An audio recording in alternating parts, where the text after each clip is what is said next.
All right, so starting this show off, the first case file of the night, brought to you by Hot Dog of the Year, okay? We are going to be going into the IDAHO4 timeline, a visual timeline, taking you through the pictures and what happened along the way, verified via PCA, the affidavit, and it for each stop that we make, right, along the road here, driven by Hot Dog of the Year, we're gonna add in some questions. Okay. Some Sounds good. concerns with those timelines, all right? Mm-hmm. So here's a couple interesting things. So from the very, very, very, very, very beginning, police have always made the claim and statement, and I think from every Fry statement that's been made, he's come out and said how complex this case is, how there are so many layers to it. And while I don't disagree, I do feel like in a lot of the circumstances surrounding this case, there are a lot of layers that could make a lot of sense to the general public if they were more open with this. Idaho is really strange around these things. Yeah. You have a lot of cases out there where they straight up just let the public in, and it doesn't have to be like OJ. They did it with Bundy.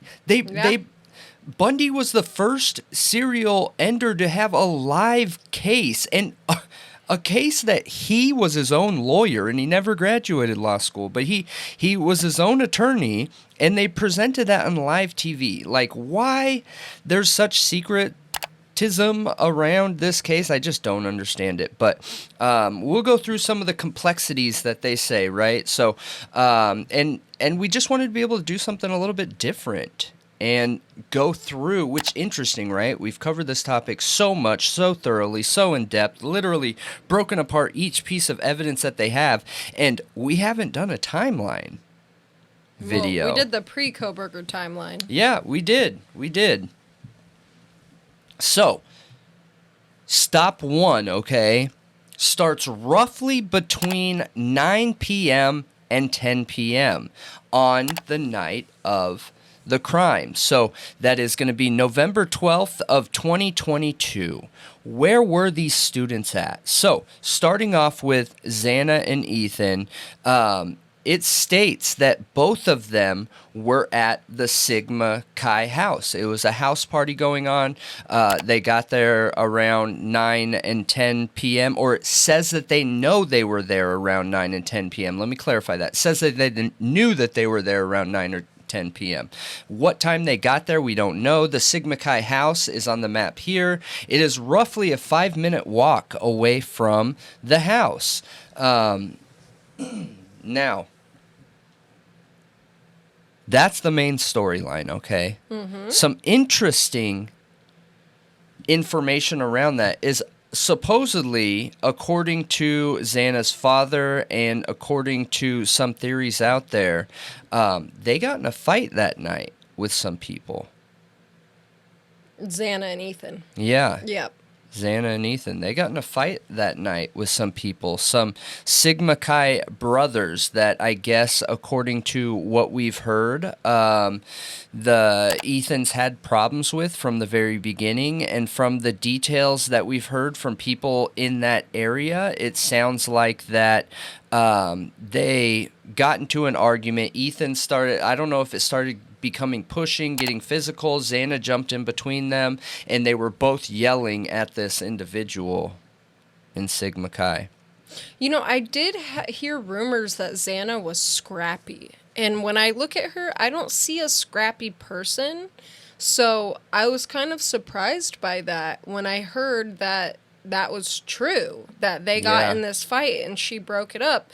Now, how scrappy was she? I don't know, but I was just kind of taken back. Like, I didn't expect that from her. But, I mean, dude, looks deceive. Yeah, okay? looks don't mean anything. Looks don't mean anything at all. And we talk about that all the time with when it comes to like drug addiction and the importance that we see in managing that as a mental health condition, and how the number one leading opiate user demographic right now are soccer moms, dude. The women that are taking their kids to practice and school, driving minivans. Like, that is the main problem demographic right now around opiates.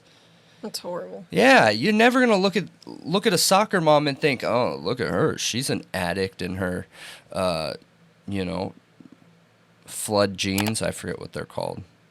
High waters? High waters. Yeah. Well, capri pants. Capri pants. Yes.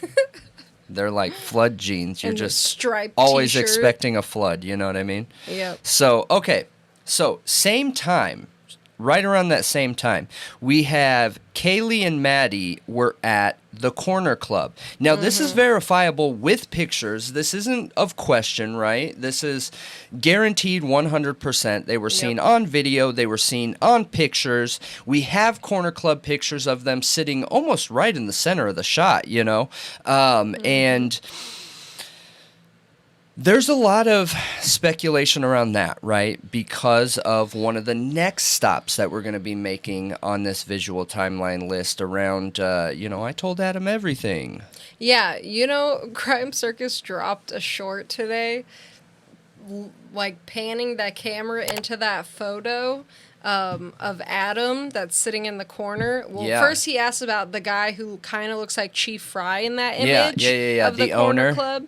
And then he goes to the Adam guy, and says, "Or is that Koberger?" Oh, that's funny. I saw a really good quality version of it, actually, when I was looking into it, and it does not look like Koberger. But. Yeah, yeah. Well, so to speed up time here, right? So between 9 to 10 p.m.-ish, you guys-ish, Kaylee and Maddie were at the Corner Club.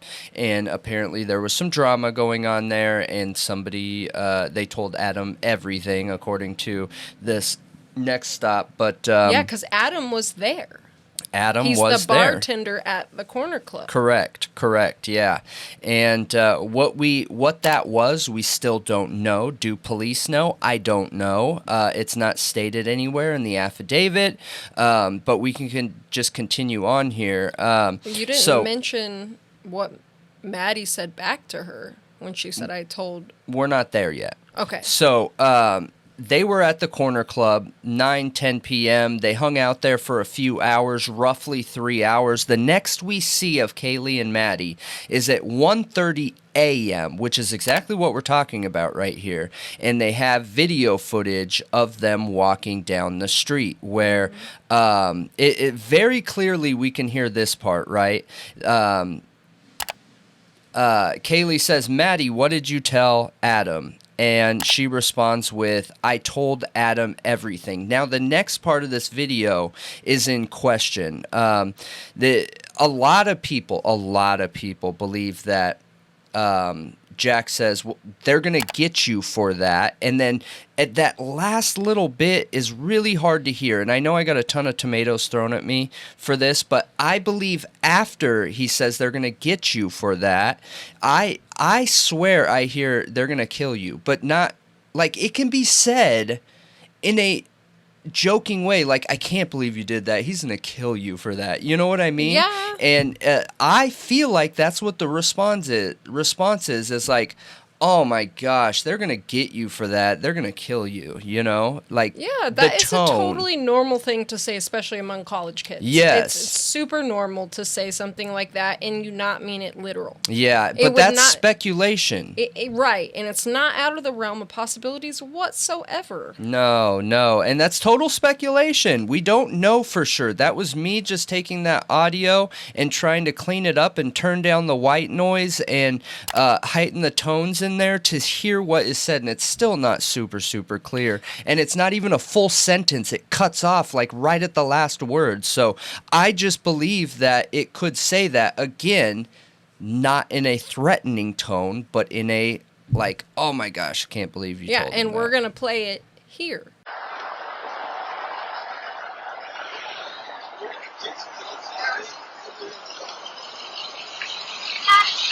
What did you say to Adam? Like, I told Adam everything. Yeah. Yep. Absolutely. So. And that was at 1:30 a.m. Isn't that some strange foreshadowing, though? Like, if Yeah. that's what was said. Even if that last part wasn't said, saying I told him everything. Like, you know what I mean? Mm-hmm. It's just some weird, strangeness. Some eeriness. I really hope law enforcement specifically asked a line of questioning that has to do with that statement there. I hope so, too. Because whether the tone doesn't sound serious, whether it's a joking tone, that doesn't necessarily mean anything. One of the stories and cases we're covering tonight is Ted Bundy, dude. And this guy manipulated everybody and said off-the-wall stuff in very manipulative, salesman-y tones, you know? And, like, this could be said a certain way, and it could mean something. It could not mean anything, too, and that's what's important to note here.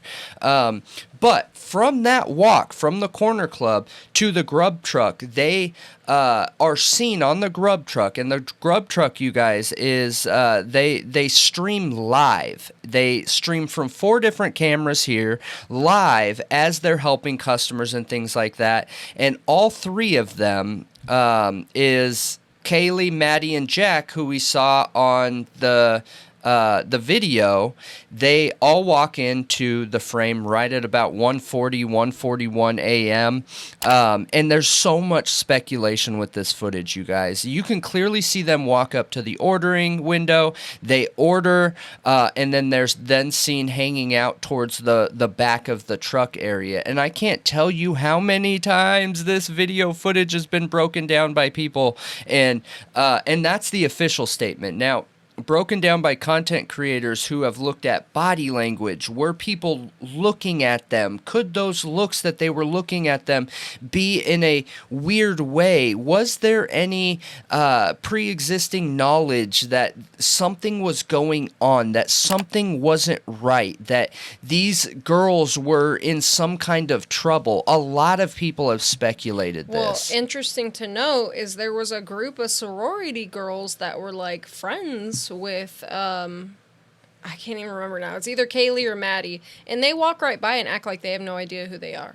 Yeah, And you're talking about, I think it's Kaylee, don't hate me because I didn't write this down, but I think it's Kaylee's sorority mom, I guess is what you could call it. So when you join a sorority or a fraternity, somebody has to vouch for you, otherwise you don't even get added as consideration. And that was her sorority mom who vouched for her to get in the sorority. Yeah, and I have seen people breaking down this video, literally identifying almost every single person there, and showing who they are. And that was interesting, that there were people there that they knew pretty well who acted like they weren't there. Yeah. I don't, so... It could mean something. It could mean nothing. Yeah. We try really hard to find that right area of tiptoeing between our tin hat theories, because I'm a firm believer, we both are a firm believer, that everything should be able to be talked about. Literally everything. There should be nothing off topic. That is absolutely absurd when there are things that people believe should be untouchable for talking. Get out of here. No way, dude. It's all how you handle yourself, right? Mm-hmm. So when I look at this video, I see 2 very, very intoxicated girls, okay? Yeah. And now everyone knows that intoxicated people can be annoying. Could you have been walking up there and you're like, oh man, they are like super wasted. I'm not going to deal with that right now. I want my food and I want to get out of here. Yeah. Could it be something honest and just normal and not weird like that? Absolutely. Could there be something more? Could there have been somebody, Brian Koberger, somebody else, standing in the background shadow area like you can see in the video, watching these girls because maybe they were the target? I think any of those things are possible. I really do. We don't even know what's being seen off camera. Yeah, and originally people were really suspicious of Hoodie Guy, which is Jack Showalter. Yep. And honestly, at the end of that footage, the way he walks away is super strange. Like, he literally goes there with the girls. He was at the bar, I believe, with them, walks with them all the way to the grub truck, and then they call a ride and ski off. They ditch him. And they ditch him straight up. And Yeah. he's like, what? And then just like takes off the other direction down the sidewalk. One of the dudes that's there right in the main shot on the video says, "Hey, bro, there goes who you're with." And he turns around, he's like, and then just out of there, you know? And I'm assuming he's walking back to the frat house or where he lives, but I don't know. There isn't any other follow-up there. And one of the reasons why I wanted to do this video was because there's so much secretism around this, you know? And I think it's a good idea, especially with where we're at with the case and all these things coming back up, to look back in timelines. I think it's a really, really, really good idea to reinvestigate these things when you have questions, right? Yeah, like, why have none of the Jacks done an interview? Well, we don't know that. Pre-gag order. What do you mean we don't know that? Oh, you're talking about media type interviews. Yeah. Why have they not talked to anybody? Got it. Right. Yeah, I don't know. I'm not 100% sure on that. Well, no, nobody is. I just find it odd that we haven't seen much of that. It is kind of strange. You would expect somebody to come out talking, right? Yeah, you would. Yeah. So you see them hanging out there very drunk, right? And people have speculated that somebody put something in her mouth that could have been laced with something, like a whole bunch of stuff, you guys. And I'm not discounting those theories here. But we're finding a way to talk about all of it, right? There's the main storyline here that the police have given us, and then we're presenting the questions that kind of come with that. Yeah, and we also see a guest appearance from Enon Harsh, which he was with a girl. They like walk by, grab food, and leave. Yeah. And he's in a poncho. Yeah. But I thought that was interesting because a lot of people have speculations about him, but he very much so was with a girl, and they were like laughing and talking. Yeah. Could it just be a friend? Sure. Yeah. But like he was clearly with somebody that night. So and we haven't covered Enon, so if you watch us and you're not sure who that is, we'll cover him eventually, I'm sure. He's just somebody that is a hot topic around this for the people who don't believe that the affidavit is what did happen. If you want to catch up on who he is though, go watch his interview with Hidden True Crime. It's a great channel. They do an interview with him, and that'll give you an idea. Yeah, so back to our storyline here. Now, from 141 to 151, the girls ditch their guy, ditch Jack. Their ride shows up, and it is not an official ride. It's somebody that does like ride sharing that is off of an app like Uber or whatever. They're not using an app. They're using something local where they pay them. That ride shows up, and the next we see of them is at 1:56. So they get home at 1:56. They arrive. Kaylee and Maddie, okay, the two girls, get there at 1:56. And from what we know, entered the house and everything was fine. And they go up to the third floor. Now, at this time, we have no understanding of what happened between the confirmation of Xana and Ethan being at the Sigma Chi house up until 2 a.m. At 2 a.m. is the first time that we hear of Xana and Ethan again in the PCA or local statements that we could find. So the official story from Dylan is that she knew that all of them were there. All 6 people were there, according to what we know. Bethany was there, Bethany Funk.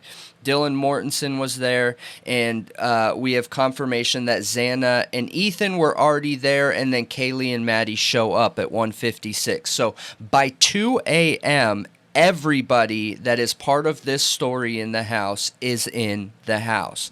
At that 156 time frame, everyone is alive and well, and things are fine, according to the PCA and everything that we know, right? That's official Right. storyline. So, And they're all in their bedrooms, apparently. yeah, they are all in their bedrooms, and you have Kaylee and Maddie upstairs, because remember, Maddie was just visiting for the weekend, so I'm sure, Kaylee was just visiting for the weekend, and they wanted to spend as much time together, I'm sure, as they could, you know, because they were Kaylee like was moving, sisters. and Kaylee was about to move to Texas for a new job. From what a lot of people say, she was already moved out.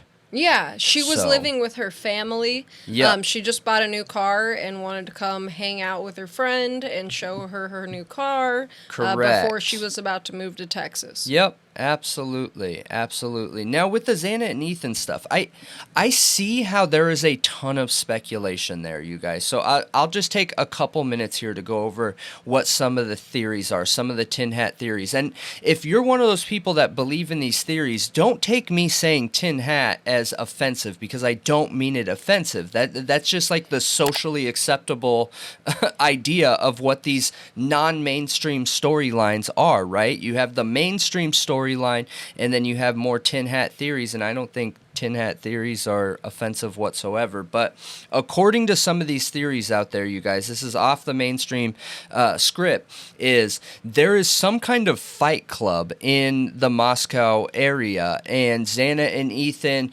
went with Sigma Chi guys to this fight club from the 9-10 p.m. area up until the 2 a.m. area, and that's where more drama happened and things occurred. I personally have found no evidence of this. Zero. Zip. None. All I found is speculation. There are not any videos. There are not any texts. There are not anything that I can find. That doesn't mean it's not possible. It just means that I can't find anything on it. So I heard that Bethany was at that party with Ethan and Xana. That she saw them there. That's how we have confirmation they were there. Besides, Really? Yeah, and pictures and stuff. But That's interesting. apparently she was there. I don't know if Dylan was there, but what if that's true? And say all of them were at this fight club. Ethan, Xana, Dylan, and Bethany. Because where does the PCA say Dylan and Bethany were? I don't remember. It's in Dylan's statement. Oh, okay. Mm-hmm. But Yep. but what if they were all there, or say it was just Xana and Ethan and Bethany, and more drama gets stirred up, and say like Ethan ends up beating that guy he got into a fight with up or something, Yeah. and there's some really bad feelings there because apparently they've had problems with each other for a long time. Yeah. What if that's a motive?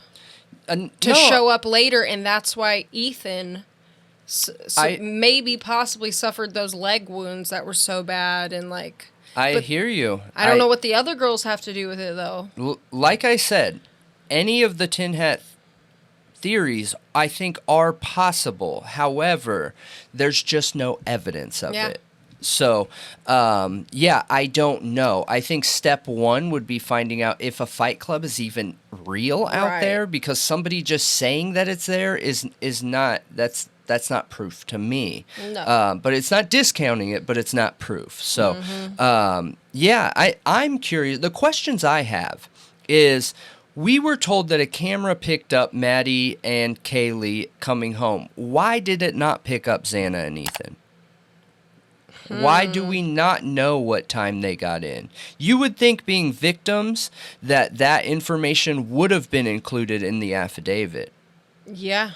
Because we don't know what time they got home. We have no idea. They could have been home by 10 p.m., 10:30 p.m. Oh, that's really strange. Yeah. Like they could have left and came back home right after the fight.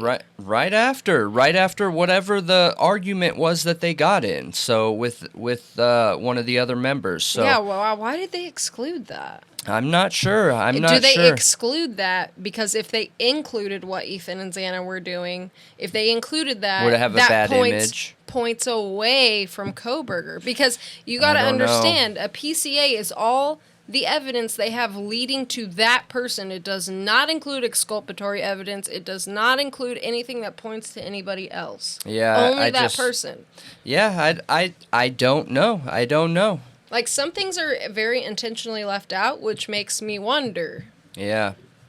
So, coming up to 2:47 a.m., okay? This is going away from the victims and going over to the suspect. So, 2:47 a.m., Brian Kohberger is in Pullman, Washington, and his phone disconnects with the cell phone towers. What people believe was being turned off. There's no way to know that. It's not like when you hit that power button, it sends a signal. It says, hey, this phone's being turned off, you know?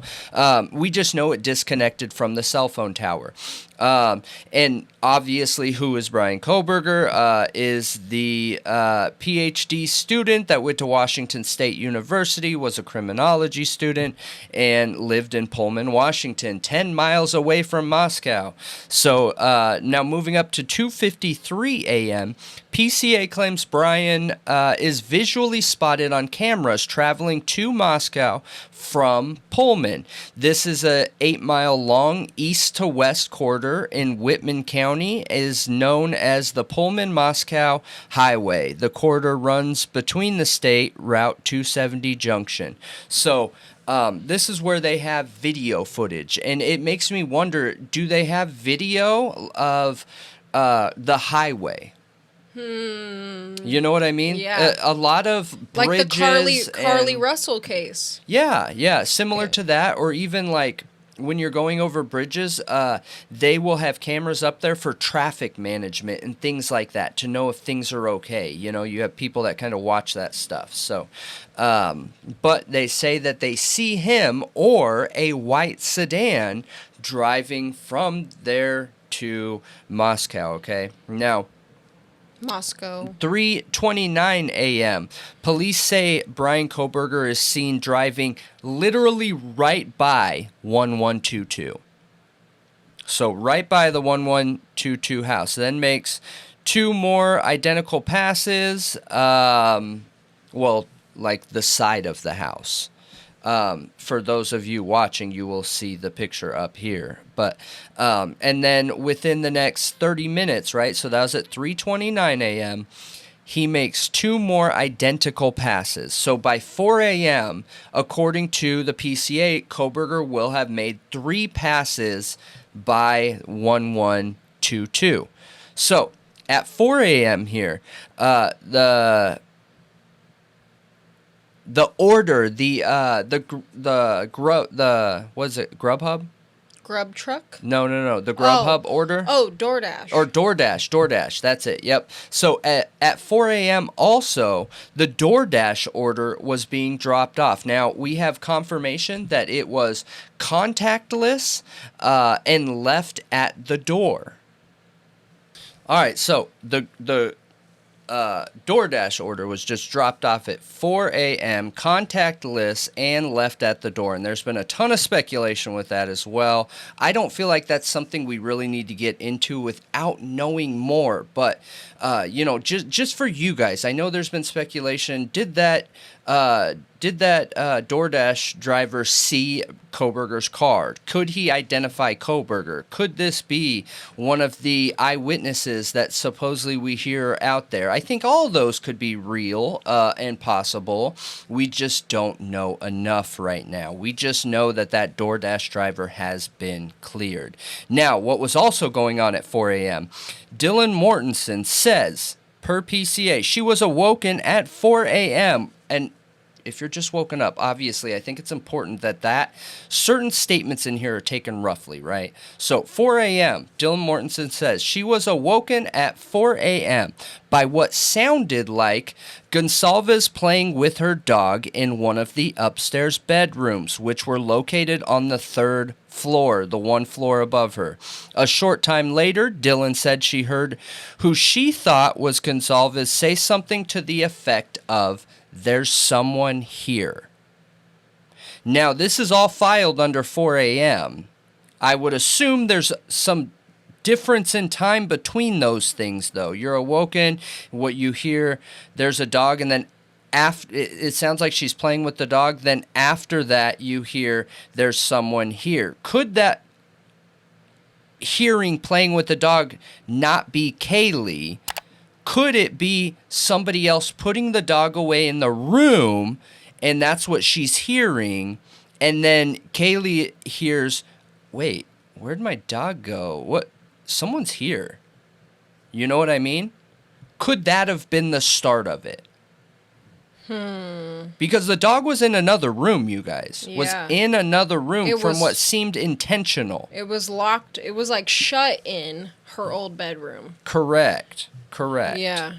So, interesting, right? Or was someone waiting in Kaylee's room and Kaylee was the target this whole time? Not Maddie. Not Xana. Yeah. Kaylee is, isn't Kaylee the one that had the severely damaged face? Yeah. Okay. From rumor, that's what rumor Speculation. and speculation says Yep. is that, which it's a little less than speculative because her own father made statements saying that she got the worst of it. Yeah. And They I were the mean- last to be notified. Here's some evidence surrounding that. yeah, They were the last to be notified. A lot of people speculate that's because they couldn't identify her. So what we heard, like Annie Elise, who got a leak before the PCA came out, is that one of the people, their face had been so badly beaten that every bone was crashed or was cracked and crushed to the point of not being able to identify her.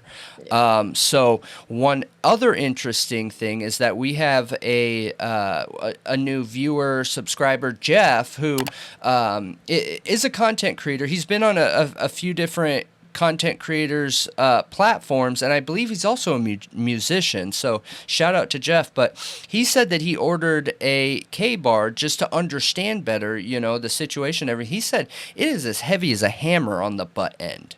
yeah, So, was that the weapon turned around? yeah. Because there was some kind of anger there. You know what I mean? And that's why she got it the worst. Because that is a very, very, very brutal way to end. They say that she had defensive wounds. That's what Steve says, that from the coroner. The coroner showed him the autopsy results and told him some of, the details. And apparently she fought and was stuck between the wall and Maddie in the bed, and got the worst of it, like in the face, is what we're thinking. But that would make sense, her being unrecognizable because of that. Yep. And yep. I feel like that's interesting to mention, that if that is the most violent interaction based off of the wounds in the home, that's where the knife sheath was left too. Mm-hmm. Yep. So, So clearly it was where the most heat was, where the most rage, maybe. Maybe. Yep. Maybe. There's a lot of different ways that can go. Yeah, you're right. If we go down this storyline where it's Kohberger and he's wearing the Dickies jumpsuit that doesn't have belt loops for the K-bar, so it was in some kind of pocket, and pulling it out flung it off, or you know what I mean? Or it could have been in the heat of the moment, it didn't come off, and Kaylee was the first and realized, like, oh, this is still on. Bam, you know what I mean? And then taking the time to take it off or whatnot. And any of those things could be possible, you guys. I think any of it is realistic. Any of it's possible. And I think that's why it's important to talk about these things, of what realistic possibilities are here. So 4:04 a.m., 4 minutes after the last stop, affidavit says that the white sedan, or AKA, they say Brian Kohberger, is seen passing the house for the fourth time, okay? The fourth time. 4:12 a.m., approximately, according to the TikTok app, data that the police got, Xana is awake and on TikTok. Okay.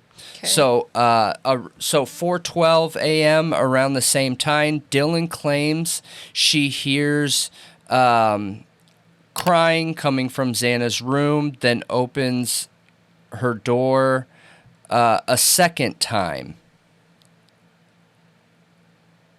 And hears a male voice say, I'm going to help you. It's okay, I'm going to help you.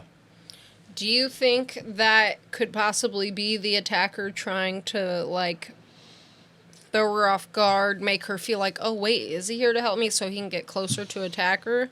Or I wonder if it was... Because she thought it was Ethan, according to the new book that was written while Idaho slept, is apparently she thought it was Ethan trying to help, that they had gotten in a fight. Yeah, and just remember, when I'm saying that 4:12, you guys, that's approximately. I understand that at 4:04, the affidavit says the white sedan of Koberger is seen passing the house for the fourth time, and then I'm saying 4:12. That's the approximation based off of Dylan's assessment there, but that only leaves, 6, 7, 8 minutes, and obviously if he passed the house at 4:04, these are approximates, but Yeah. And dude, Brian could be innocent. He could be guilty. We're not here to claim his innocence or guilt. We're just here to analyze the information at hand. So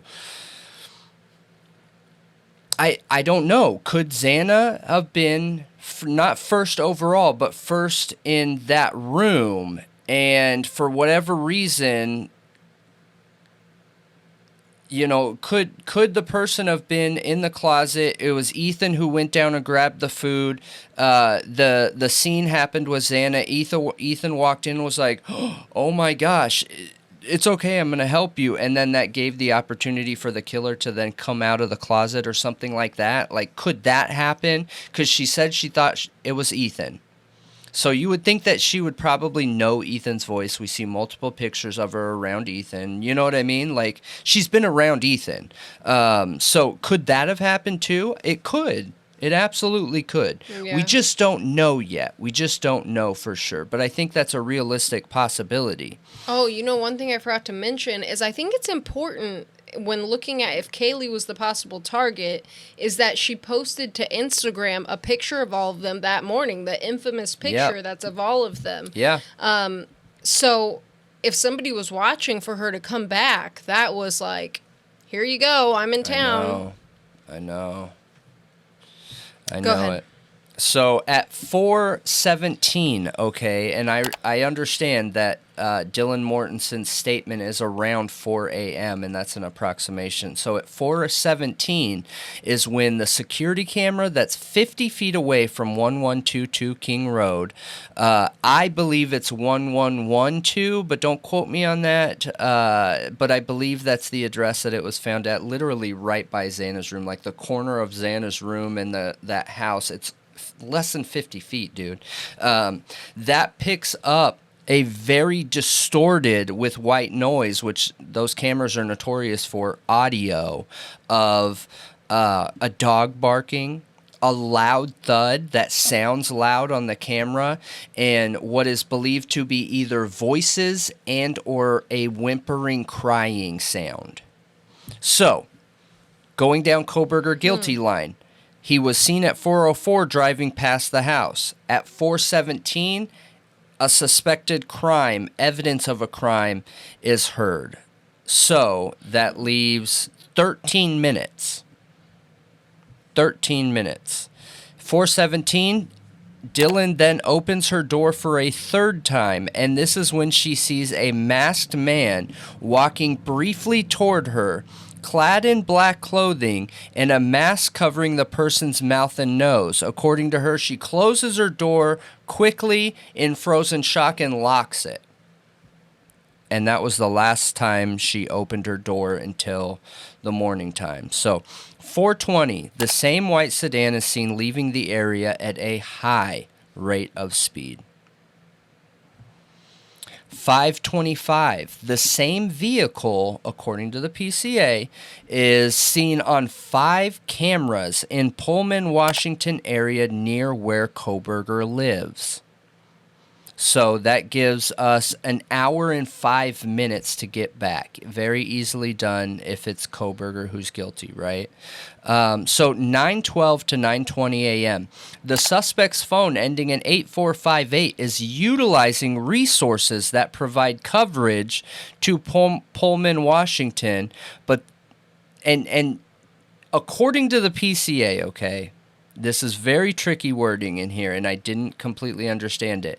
It was truly connected to Pullman, Washington, but they say that they see evidence in that cell phone data that says he traveled to the crime scene.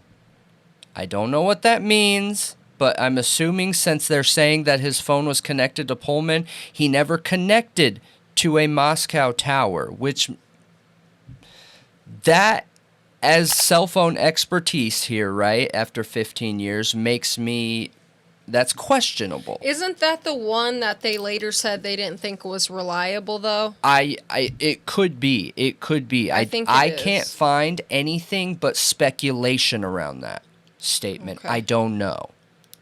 It's in the PCA. I think it's maybe in court documents was said in court. That they thought one of them wasn't reliable. But I don't know. We'll have to dig and find it. Yeah. So,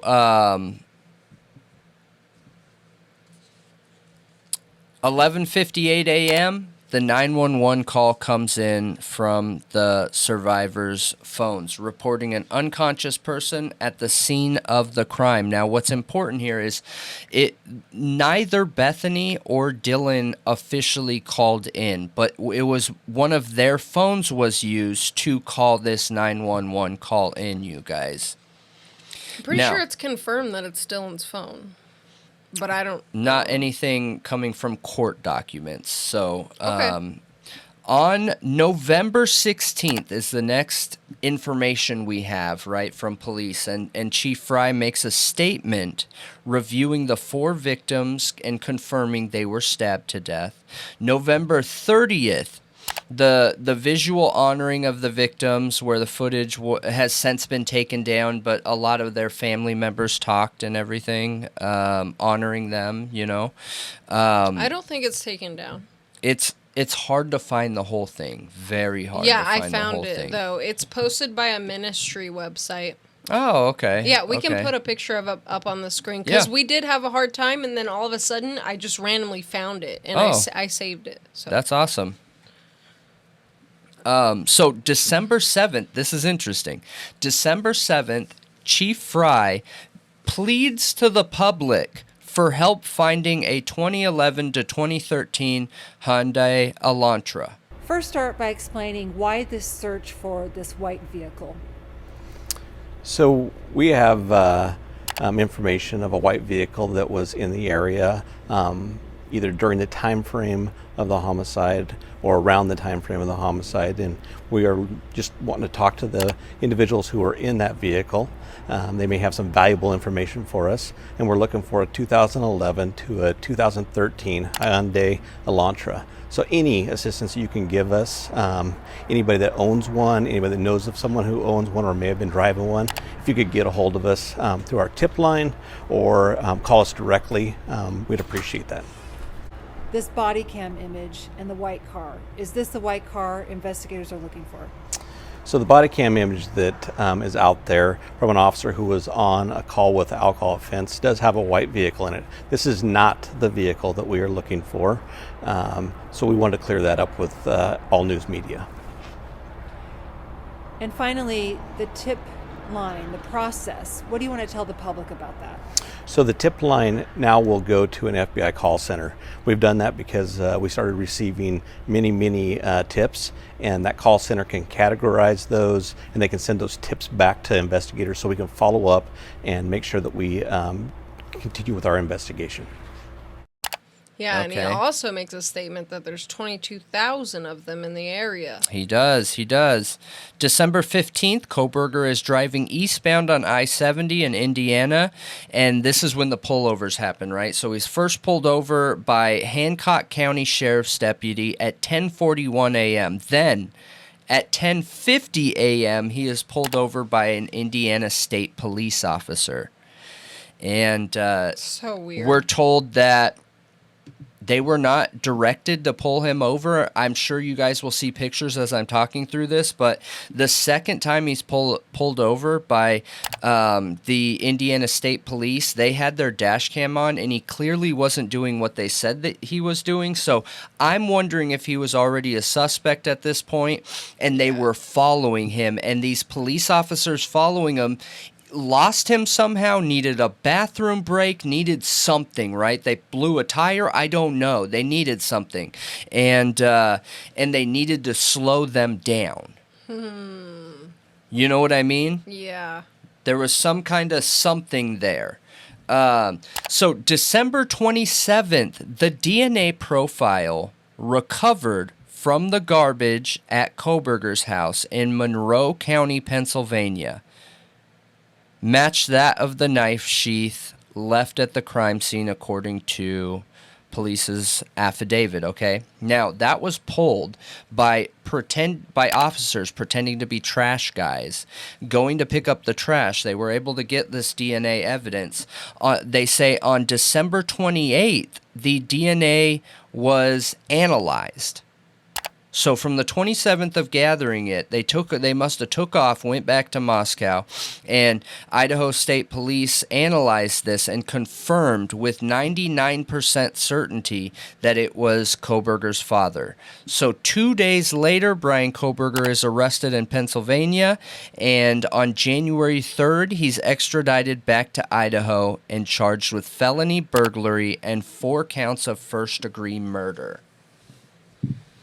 Interesting stuff. I'm really surprised we didn't cover this topic beforehand, but there's so many questions in here. I look at this PCA, right, and I don't believe Koberger's innocent.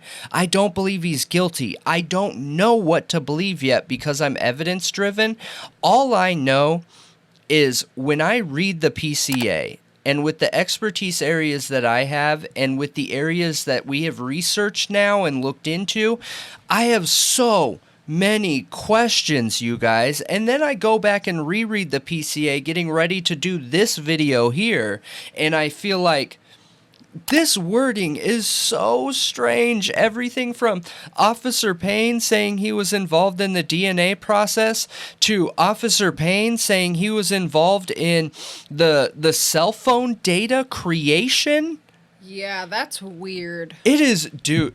So That's weird. That's not possible.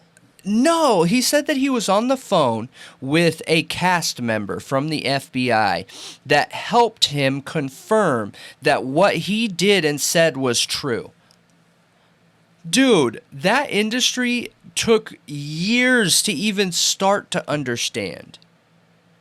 That's not something you can just call somebody up and be like, hey, run me through this real quick. Like, just real quick, you know, give me the Cliff Notes version and run me through how to do this. That's not how it works.